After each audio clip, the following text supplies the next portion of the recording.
मित्रों नमस्कार, मैं सुधीर आर्य अपने छोटे भाई संदीप रोधिया प्रजापति जी के साथ आज जीवन प्रभात गुरुकुल में लेकर आपको उपस्थित हुआ हूँ। मेरे बहुत प्यारे भाई ज्योत कुमार जी और प्रशांत आर्य जी की बड़ी विनम्र प्रार्थना थी कि हम गुरुकुल नजीबाबाद में आकर शूट करें और लोगों को बताएं कि नजीबाबाद में भी गुरुकुल चल रहा है। आज देश में गुरुकुलों की परम आवश्यकता है, क्योंकि शारीरिक, आत्मिक, चारित्रिक एवं मानसिक रूप से मजबूत बनाने के लिए देश में बहुत सारे गुरुकुलों की आवश्यकता है।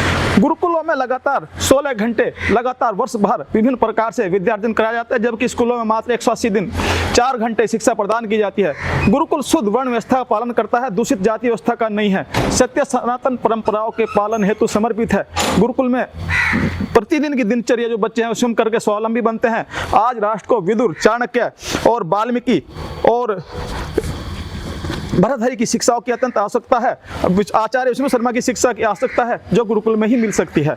और हम जिस रमणीक वातावरण में खड़े हैं, ये बिजनौर से कुछ दूरी पर नजीबाबाद के पास गुरुकुल स्थित है, जीवन प्रभात गुरुकुल, जहाँ पर बच्चों को आवासीय परिसर में रखकर और देश के लिए भविष्य के नागरिक तैयार किए जा रहे हैं, जिससे वो देश को अच्छी दिशा में ले जा सके। ओम स्वस्ति पंथा मनुचरेम सूर्या चंद्रमसा विवा पुनर्दत्ता जानता संगमे मही।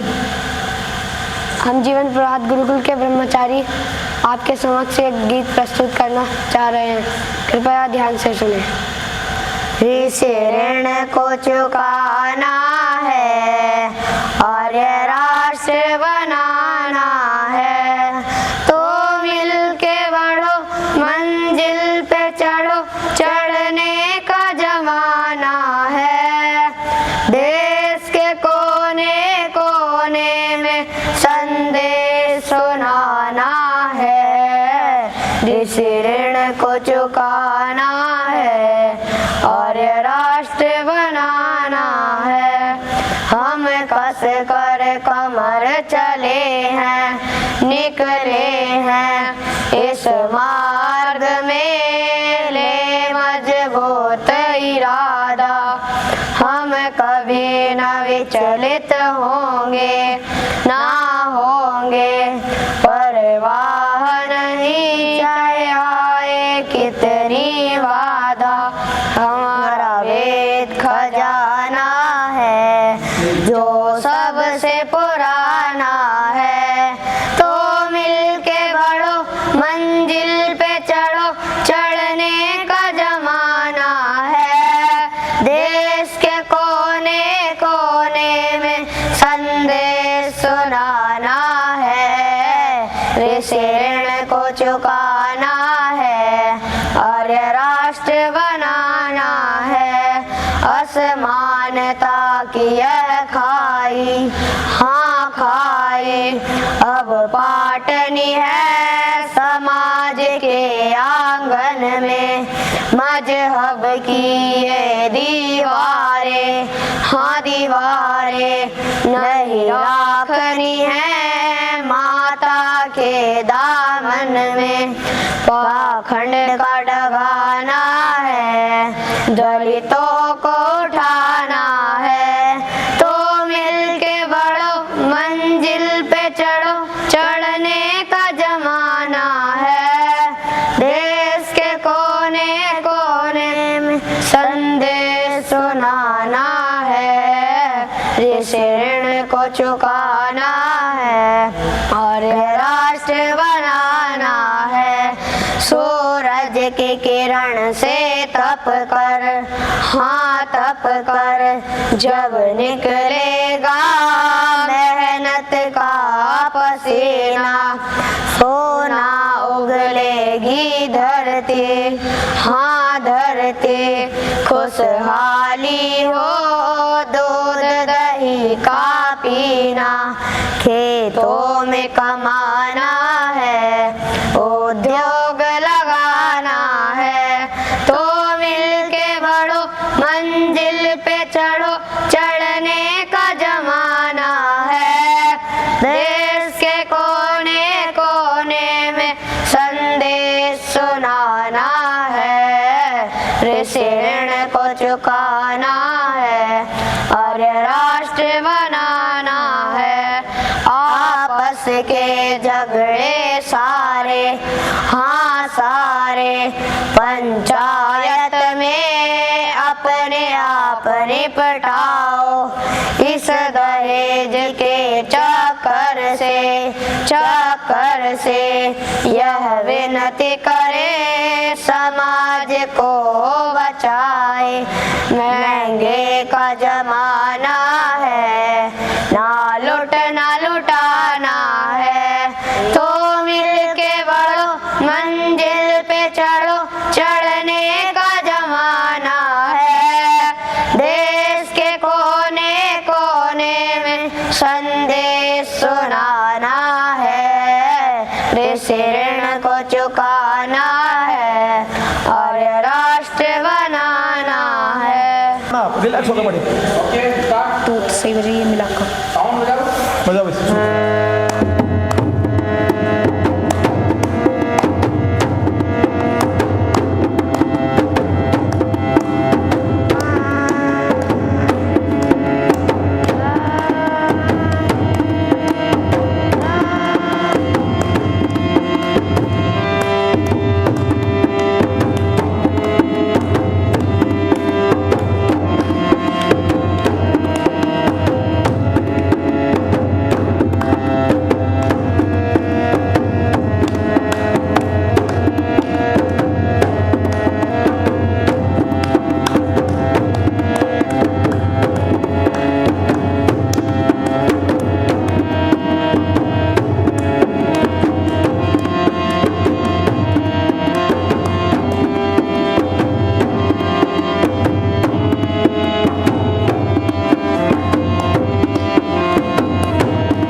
प्रभात गुरुकुल में बैठे हुए हैं और यहाँ हमारे पास जो एक ब्रह्मचारी है वो मुंबई गोरी गांव से हैं, मयंक कुमार।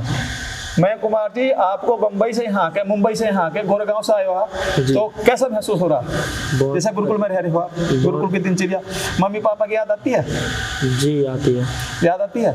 अच्छा, तो वहाँ पढ़ाई में, यहाँ की पढ़ाई में क्या अंतर पा रहे हो? कब आए आप, किस वर्ष आए गुरुकुल में यहाँ पर? इसी वर्ष है। इसी वर्ष आए हो? कौन सी कक्षा में हो? 9th में हो।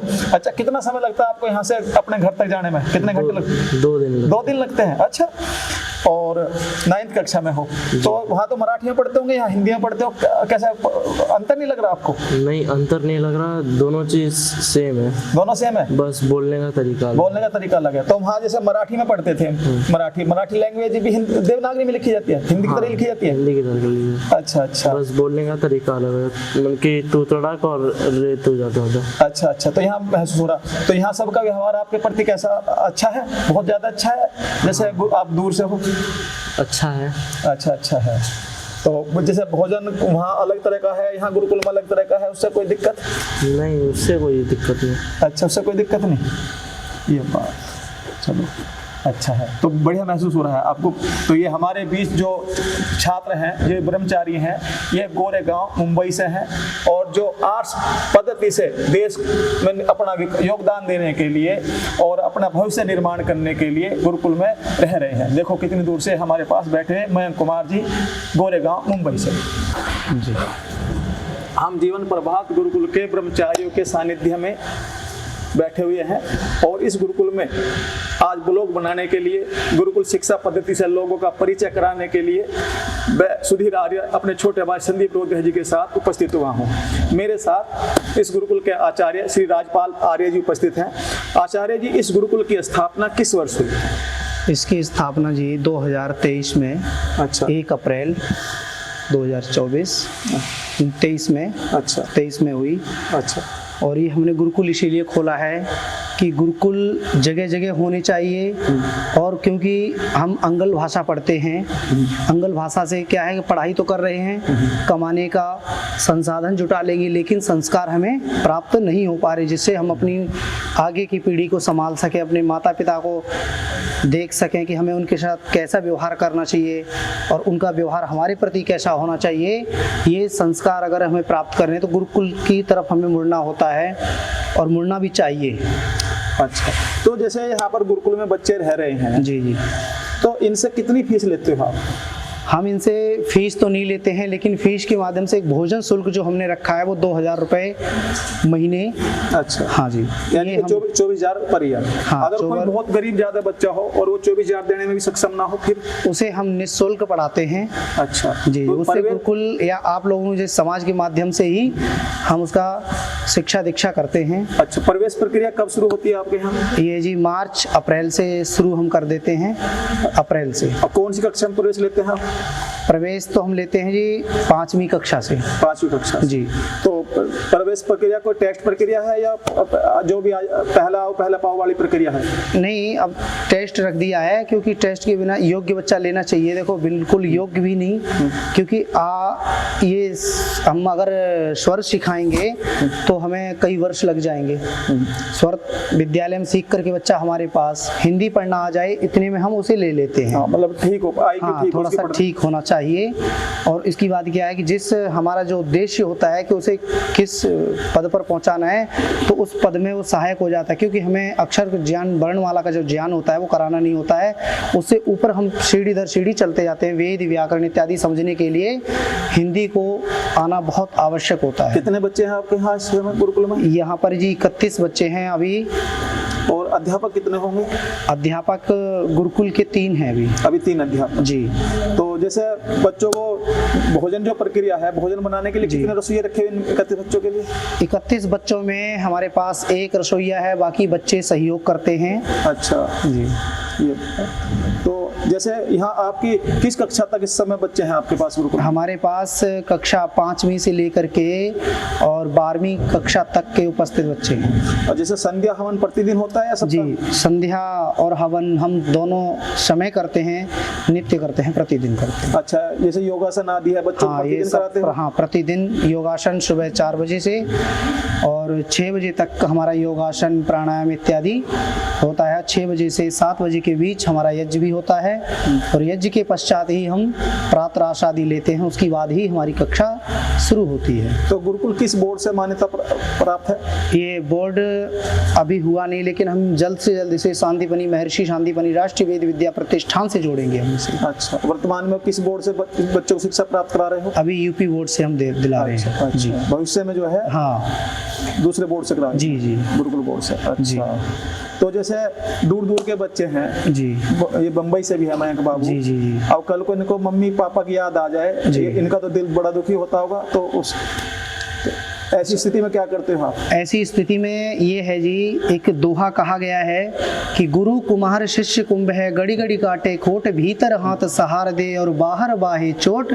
कि अगर हम बाहर चोट मार रहे हैं तो भीतर हमें प्रेम का भी सहारा देना पड़ता है। अगर हम प्रेम नहीं करेंगे तो बच्चा हमारे पास रुक नहीं सकता।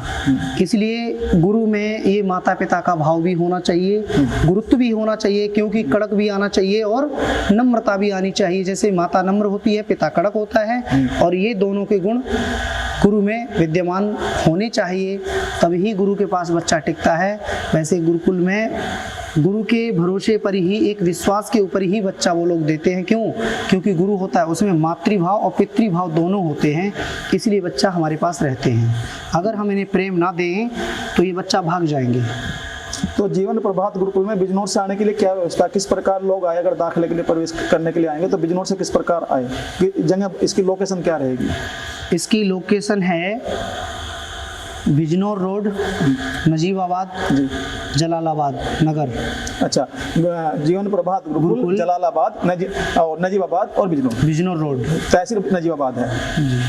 ठीक है, ये बात जी अच्छा है। आपसे मिलकर बहुत प्रसन्नता हुई। मित्रों, आज देश को बहुत सारे गुरुकुल की आवश्यकता है। ये भी नया गुरुकुल है, 2023 में इसकी स्थापना की है, और इसमें हमारे पास अभी 31 बच्चे हैं। और जब गुरुकुल से पढ़े लिखे बच्चे निकलेंगे, वे आध्यात्मिक और चारित्रिक और शैक्षिक रूप से मजबूत होंगे। क्योंकि यहाँ शिक्षा के साथ साथ बच्चों को संध्या हवन, योगासन और लाठी चलाना, मलखम और मेडिटेशन आदि सिखाए जाते हैं, जिससे बच्चे आत्मिक रूप से, चारित्रिक रूप से मजबूत होते हैं। बच्चे अंदर से मजबूत होते हैं और बाहर से मजबूत होते हैं। और जब हमारे पास गुरुकुल से निकले बच्चे होंगे तो भारतवर्ष फिर प्राचीन भारत की तरह स्वर्णिम भारत कहलाएगा, स्वर्ण की चिड़िया कहलाएगा, और हमारे पास एक मजबूत नागरिक होंगे जो देश की निर्माण के लिए, राष्ट्र निर्माण के लिए अपना सर्वस्व अर्पित करने के लिए उपस्थित रहेंगे। जय हिंद, जय भारत। भारतं भारतं भवतु भारतं षष्टि समृतं युक्ति समृतं षष्टि युक्ति समृतं भवतु भारतं भारतं भारतं भवतु भारतं शस्त्रधारकं शास्त्रधारकं शस्त्रशास्त्रधारकं भवतु भारतं भारतं भारतं भवतु भारतं षष्टि